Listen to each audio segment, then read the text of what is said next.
I'm back. So now we're going to talk real quick about quadrilaterals. So think about that word quadrilaterals. You see this word quad, okay? And quad means four, right? So we're going to talk about shapes that have four sides.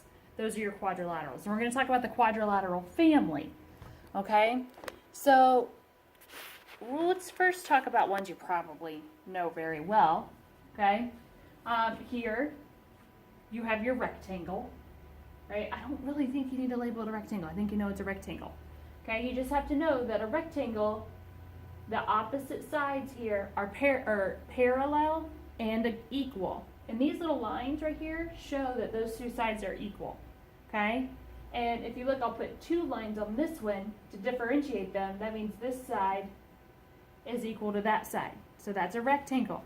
A rectangle has the opposite sides are parallel and equivalent, and it has four right angles. Okay, here you have your square. Okay, and your square, we know that all four sides are equal and all four sides have 90 degrees. Okay, so then you have that question, well, is a square a rectangle? Is a rectangle a square? Well, think about it. A square has to have four equal sides. Okay, so is a rectangle a square? No, because it doesn't have four equal sides. Okay, but can a square be a rectangle? A rectangle, the opposite sides are equal. Well, those are equal, and those are equal. Okay, and the opposite sides are parallel. So yeah, a square can be a rectangle. Okay, and then you go to that question down here, for this one right here, a rhombus. Okay, a rhombus, all four sides are equal, but they don't have 90 degrees. They're not 90 degrees. They're like a slanted square, okay? So then you get that question, is a square a rhombus or is a rhombus a square? Well, can a square be a rhombus? Well, the definition of a rhombus is it has four equal sides and the opposite sides are parallel. Does a square have four equal sides? Yes. Are the opposite sides parallel? Yes. Okay, so a square can be a rhombus, but can a rhombus be a square? The definition of a square is it has to have four right angles. Does a rhombus have four right angles? No, sirree. So a rhombus cannot be a square. But a rectangle, a square, and a rhombus are all parallelograms. So if you look up here at this top one, it's like a slanted rectangle. Okay, this is your parallelogram. Now, the definition of a parallelogram is that the opposite sides are equal. Okay, so those two are equal and those two are equal. Okay, and the opposite sides are parallel. They're never going to touch. So you have your parallelogram. A rectangle is a parallelogram because the opposite sides are equal and parallel. A square is a parallelogram because the opposite sides are equal and parallel. And a rhombus is a parallelogram because the opposite sides are equal and parallel. Okay?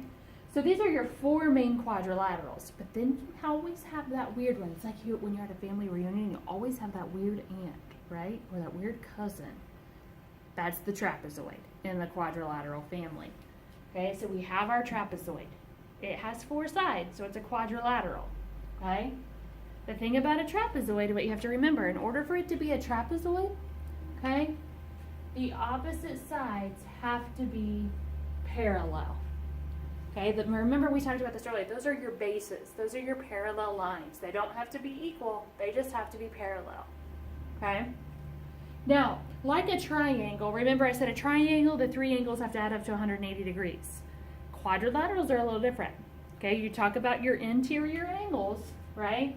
We're talking about these inside angles here. Okay? Those four angles, okay, the four angles of a quadrilateral must add up to 360 degrees. Okay, the four angles of a quadrilateral have to add up to 360 degrees. And an easy way to remember this, okay, is think of a square. Think of our square here. They're all four right angles, right? Right angles are 90 degrees. So we know that all four of these are 90 degrees. So if you add them up, look, 9 plus 9 plus 9 plus 9 is 36, and then add your 0, okay? You add all those up, you get 360 degrees, okay? So if we look at this example of a parallelogram, this is a parallelogram because it's like your slanted rectangle, okay? If we look at it, let me move this down a little so you can see it. There we go, okay? If I say that this is 100 degrees, now this is going to be x, okay? And we're going to say that this is 80 degrees, okay? And this is 80 degrees. And we have to find x, okay? So there's two ways that you can do this. We know that all four of these have to add up to 360. So you can add them up. You can take 100 plus 80 plus 80, okay, and you're going to get 260. And then we take 360 minus 260, and you get 100 degrees. So you get that x equals 100. But here's a quick tip. For parallelograms, okay, if the opposite sides are equal, that means the opposite angles are equal. The diagonal angles are equal. So if you look, this one's 80, this one's 80. This is 100, so that means this has to be 100. And to check yourself, you can just add them all up and make sure they equal 360. Okay? So if we try this one here, I'm going to do this.